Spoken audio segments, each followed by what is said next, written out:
Hello and welcome to today's lesson in which we are going to learn courtroom vocabulary. So if you enjoy building your vocabulary, which I think you do, please subscribe, turn on notifications. That way I can become your teacher. If you don't know me and you've never been here before, my name is Wes, the channel Interactive English. It's all about helping you reach your fluency goals, and vocabulary is essential when it comes to achieving those goals. So also, the other thing I'd like to point out, if you would like a copy of the lesson notes, you can access these, the slides that you see right next to me. Click on the link down in the description.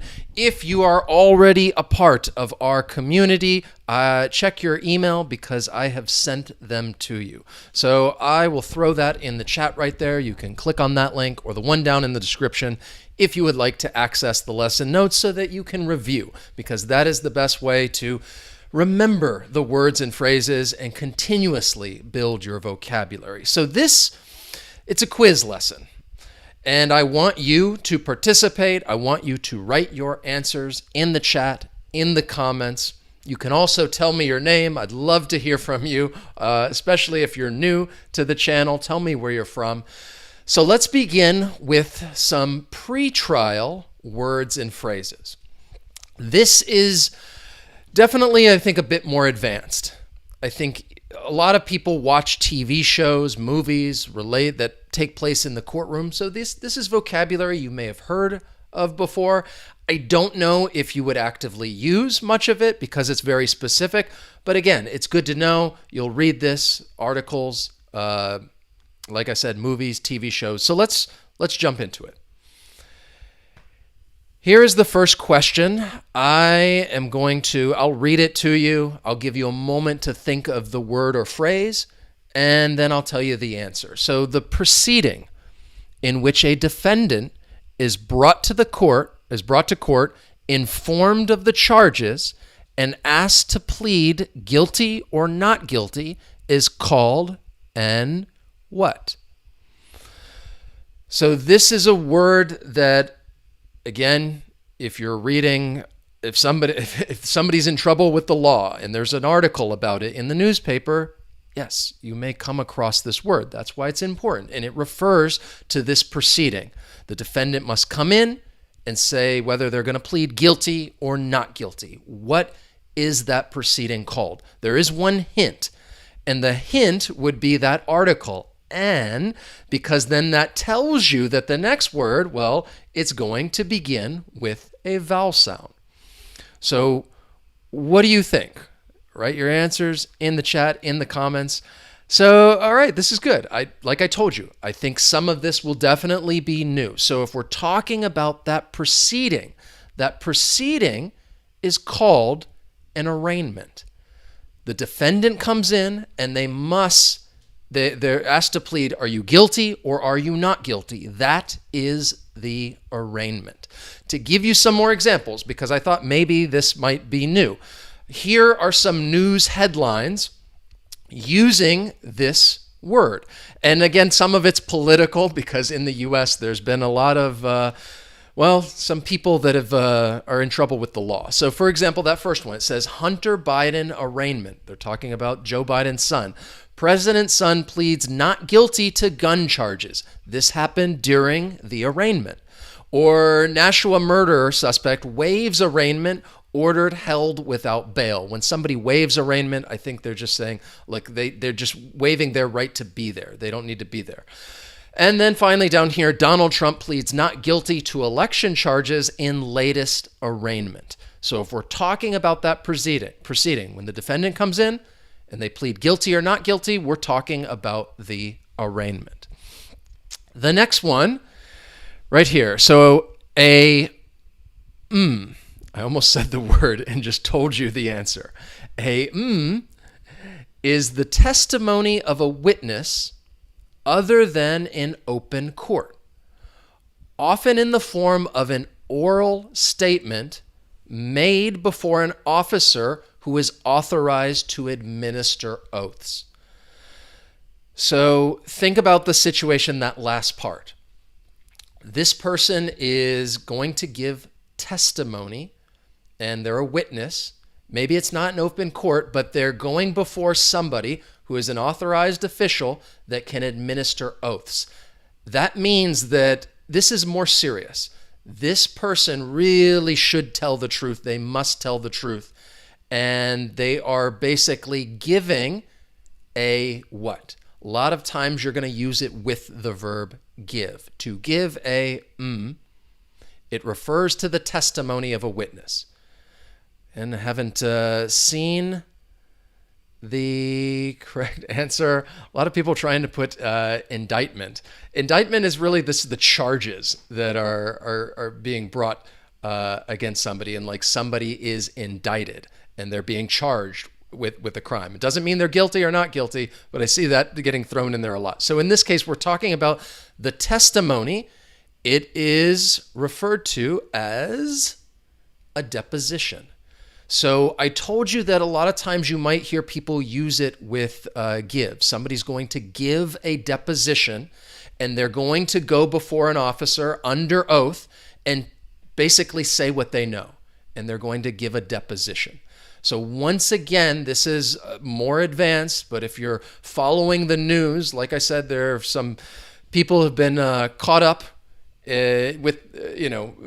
caught up in a courtroom lately. These are words and phrases that you may hear and that you may come across. So a deposition is when that person, they're giving their testimony, but it's under oath. All right. So I feel like it's been a little challenge.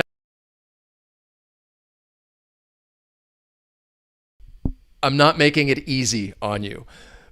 For this one, all I wanted you to do was to try to look at the picture and see if you can tell me the word that I'm thinking of. So you see all these folders there, and there's that magnifying glass. Like you're looking through it. You're trying to find information. In general, the word that I'm looking for, I'll go ahead and talk a little bit about the meaning. This is the process that both parties, basically the attorneys, the prosecutor, the defendant, they're going to share information, or basically they're going to let all the information out that they have so that the other party can prepare and they can get organized, and you're going to look through all of this stuff. This is known as what? And sometimes people don't go to court because they're worried about this. They don't want all the information out there. But if you do go to court, then this is how things get revealed. A lot of, if you were following, again, the Fox News defamation lawsuit, there's a lot of information that came out in this process, and I saw the correct answer. Yes, Teotura, we're talking about, I'm trying to describe discovery. This is the procedure in a lawsuit in which each party, through the law of civil procedure, can obtain evidence from the other party or parties. And it's referred to as discovery. And things become more known, and it allows people to kind of prepare for the trial. Like I said, this vocabulary that we're looking at now is pre-trial words and phrases. I know that was difficult. I think this one will be a little easier. Don't worry. If you're thinking like, oh goodness, I didn't know any of these. When the court I'm giving you the first letter of those two words. It requires a person to appear before the that should be before the court, not the course, that's a typo, to give testimony or submit evidence. When the court what words, there are two words that are missing there, and this is what requires someone to appear before the court, and they give testimony, evidence, they have to answer questions. So again, this is different than the arraignment. That's when the defendant would show up to say guilty or not guilty. This is more about testimony, evidence. Sometimes people don't want to provide evidence, And that is when the court will do this, and they will, the first word, yes, issue, and that other words, they're going to issue a what? This is a common collocation, which is why I included it all together. The court will issue a subpoena. Saw it, Edward, great job. Angela, nice. So when the court issues a subpoena, then it's more serious. You don't want to, you can get into a lot of trouble if you're not going to comply with the subpoena, because this means that you are required to come in there, give some evidence, submit evidence, give testimony, talk about what you know if they issue a subpoena. And remember with the pronunciation subpoena, you're not going to hear that B sound, it's silent, but the pronunciation is subpoena. If you issue a subpoena. Nice. I think, again, I feel like you guys knew this one. It's a pretty common phrase that's used when talking about like pretrial and they want to get testimony. If you learn something new, please, you can let me know. Go ahead and hit that like button that tells me, okay, you're learning new words, you're building your vocabulary. And again, I don't expect you to remember all of this, but as you continue to read about cases that are happening in the courtroom, you will come across these words and phrases. Trust me. So this is what is going to help you then remember it, put it up here in your active memory. So let's talk about some trial words and phrases. And actually, I feel like I'll go ahead and tell you, I think as we go through this, it will get a little easier. For some, typically it go the other way, and I start out easy and get a little more difficult. The way it's turned out this lesson with the pretrial words and phrases, I think that was the most difficult part. We'll see. So this next one is a false statement made under oath, which is a criminal offense, is called what? So if you are under oath, you shouldn't lie. That's a big no-no. That's a problem. But if you do lie and you make a false statement, then what is this criminal offense called? And sometimes you may hear it used with the verb to commit. To commit what? And I saw some great answers in there. Excellent. Magdalena, Sajad, perfect. Perjury. We're talking about perjury. So Rafaela, nice, excellent, good to see you. Takayo, hi. This is I would say a false statement. You could say a lie. Somebody lied under oath. They commit perjury. That is the criminal offense. A lot of times people will use words like lying because it's just more commonly used. But if you specifically want to refer to the criminal offense, you would say it's perjury, to commit perjury. Great job, Lali. Nice, excellent. Here we go. I'm trying to. All right. Hopefully, what is this? What is this? You may, if you're looking closely, maybe you'll find the word in there somewhere. I've actually blocked out the top part of it because that's what it is. But in general, it's kind of what it says up there. It's a sworn statement. But what would you call this form, this paper that you would submit? And you're basically providing a sworn statement that, hey, this is what I saw, this is what happened, and a notary may acknowledge this. Now, this doesn't mean that it's absolutely true. People have, again, lied when they've filled out these statements. So, but a sworn statement in like this form, this paper, what would you call this? Again, it is a word that I think is pretty common if you're going to read about some article of somebody who's in the courtroom and there's a trial going on and you're trying to keep up with the information. And again, this is something that I think you will come across, whether we're talking about politicians or famous people. You're going to find people that are in trouble with the law all the time. So the word that I'm talking about, great job, nice, is an affidavit. So you can see up there, I kind of uncovered it. An affidavit, This is a written or printed statement made under oath. So again, it is more serious, even though I feel like it does. The reason I say it doesn't mean that it's absolutely true, because sure, people lie under oath. They commit perjury. It happens. But this is a great job. Give some quick little shout outs I heard, like Morrow, nice, bright future, good. So the other thing that I want to talk about quickly, the pronunciation. There are 4 syllables. The stress is on that 3rd syllable. Affidavit, affidavit, an affidavit. So we're talking about that proposal, that statement under oath, an affidavit. Here is the next one. You guys I think you're doing well. If a court or someone in authority, a decision or judgment, they officially reject it. I think this one, it could be a little challenging because it's not a verb that I think is used often, even outside of a courtroom. And I'll go ahead and tell you it is a verb. If a court or someone in authority, a decision or judgment, they officially reject it. And you could think about it as a little bit of a collocation, this verb and noun. You're going to a decision or a judgment. And once again, you are rejecting it.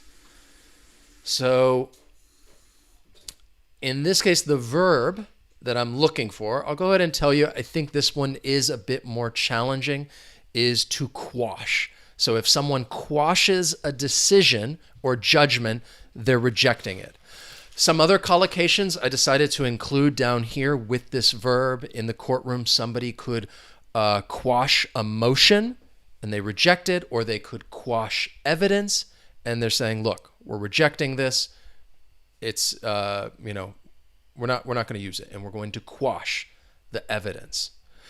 So hopefully maybe that might be a new verb for you. This one I think is probably more commonly used than talking about quashing a motion or quashing a decision. But in this case, we're talking about the of. So again, this is a phrase that's used together, refers to the standard used to prove allegations in a court proceeding. And I think the key word in there, we're talking about the standard to prove allegations. So to give you a little bit of a hint, if there is a trial going on, generally speaking, I would say the of is on the prosecutor. And you might follow it with that preposition, is on this person. And they're the ones who have to meet that standard to prove that the allegations are true. And if they don't, then probably the person is going to be found not guilty. So I thought maybe the of may help you kind of jog your memory thinking about this phrase. So when we're talking about the standard, we're talking about the burden of proof. And I mentioned that you may hear people use this and follow it with on, like the burden of proof is on this person. So a lot of times it would be on the prosecution because they're the ones who need to prove beyond a reasonable doubt that the defendant is guilty. So the prosecution needs to meet that standard. So the burden of proof is on them. And again, you're referring to that standard, the burden of proof. Great phrase. Okay, now let's get to the sentencing. All right, so we did pretrial, and then we talked about some words and phrases that are more commonly used when the trial is going on. And let's say that it's now over, and we're at the end, and we're on the sentencing portion of this, and let's talk about some words and phrases that have to do with sentencing. So, oh gosh, all right. I decided I use this picture. Bonus points if you can tell me who this is. I think you probably know. But an means that the defendant is found not guilty because the prosecution did not prove its case beyond a reasonable doubt. So the burden of proof, I said, is on the prosecution. If they don't prove the case beyond a reasonable doubt, then there's likely to be an what? Once again, there's the key word in there, and that article, it tells you that this next word is going to begin with a vowel sound. Yes, great job, Alex, O.J. Simpson. And the reason why I included that picture of O.J., because that is what happened in this case. Personally, I think O.J. was guilty. But that's not what happened. There was an what? This is another word that I think is pretty common when you hear about sentencing, if somebody's not guilty. Of course, you could say, I see many people like writing innocent. Sure, you could say somebody is innocent, but you're using it as an adjective. In this case, we're talking about a noun. You would not say somebody is an innocent, or in this case, like it's not a formal court term that is used. But I do see other people talking about, yes, all right, excellent. But remember, you use it as a noun, we're talking about an acquittal. So you could say somebody was acquitted, but in this case, if I wanted to be picky and say, we're referring to the noun an acquittal. So an acquittal means that the defendant is not guilty. The burden of proof was on the prosecution. They didn't meet that standard, and there was an acquittal. So the next one, like kind of following up on this a little bit, and maybe I don't think that's too much of a hint. And means that you have been proven to have not committed the alleged offense or offenses. What word would you put here? And again, you see that article, and you know that the word begins with a vowel sound. So an acquittal is when the prosecution, they don't prove it beyond a reasonable doubt. There was an acquittal, but like I said, I gave you my opinion. I thought OJ was guilty. That, I don't want to give it away too much. That doesn't mean that this person was what? Which is the word I'm talking about here. And means that you have been proven to have not committed a crime. And that's really the key. There is proof that it was not you. So what would that be? It's different than an acquittal. So the word that I'm looking for, yes, nice, la petite, an exoneration.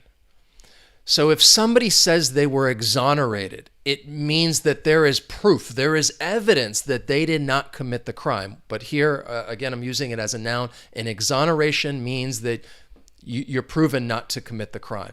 So for example, if going back to the OJ case where he was tried for murder and he was acquitted because they did not prove beyond a reasonable doubt, at least in the eyes of the jury, so there was an acquittal. They never found the murderer. So hypothetically, if the murderer was found, then you could say he was exonerated because, okay, we found the criminal. We know for a fact that this person did not commit the crime. So in that case, they are exonerated, or you could say it's an exoneration. So there is a difference between an acquittal and an exoneration. When you're exonerated, there is proof that it was definitely not you, which is not the same with an acquittal. How about this phrase right here? After a defendant is found guilty, they can or a request that a higher court review the decision to determine if it was correct. I think this is a phrase that you're probably familiar with. Maybe you've heard it. It's very common, and I think this happens all the time in the judicial system. There is an initial judgment, and if the defendant does not like that judgment, they can what? This is and it is a phrase, so I'm including it together. They and. So you would want to use it with this verb. even though the last part of this, that last word, that is the request, that some higher court review it to determine, well, was this correct? Were things done by the book? Was this the right decision? I'm a little surprised, I guess. I thought people might be familiar with this. Again, it's a pretty common phrase. Lionel, excellent. To file an appeal. So if the initial judgment comes down and the guilty party, the defendant, doesn't like it, then they can file an appeal. As long as they didn't represent themselves. Again, I'm not a lawyer, but I think defendants can represent themselves in a court of law. And I think if they do that, then they lose their right to an appeal. But if that's another reason why you would want to have a lawyer, somebody else representing you. So then if there's an issue, you can try to file an appeal. But that is the word, an appeal. And like I said, you're often going to use it with that verb, to file an appeal. How about this? When a jury is unable to reach a verdict, it's considered a what? What would you call this jury? They can't reach a verdict, and you would call this jury a... This is a little more challenging. I don't think it's a phrase that you would hear as often, especially as talking about filing an appeal, because I think that's pretty common in the judicial system. But specifically, again, this is very specific. The jury can't reach a decision, or the jury can't reach a verdict. So you would call this a... If you're not sure, and if specifically I'm talking about the jury, what would you refer to the jury, or actually the process, I guess you could say? I'm talking about if the jury cannot reach a verdict, it would be called a hung jury. A hung jury. Maybe that's new. Hopefully it is. So these are the words and phrases that we talked about. I told you I broke it into 3 different parts: pretrial, trial, and sentencing. If you would like to get the lesson notes, please click on that link down in the description. If you're already a part of our community, then check your email. I think I've sent them to you very quickly because I got to get going. Actually, I have a class right now starting in a few minutes. How did you do on the quiz? Okay, I'm going to say nailed it. Okay, and I need, I need a lot more practice with my courtroom vocabulary. But let me know what you think. If you enjoyed the lesson and you did learn something new, of course, I appreciate it. You hit that like button. That tells me that these vocabulary lessons are helpful. I know with this topic it is rather specific, but that's a good thing because I think in this case, there are many people, it's as often in the news, if there's a famous celebrity or a politician, someone is having legal troubles and they find themselves in the courtroom, these are words and phrases that you're going to come across that you could use even if you're having a conversation. And they definitely are a bit more advanced. I appreciate you guys being here with me today. Thank you so much for watching the lesson and participating because I love that. This is interactive English after all. And just looking at some of these poll results, again, if you said you need more practice, that's okay. These are challenging words. Have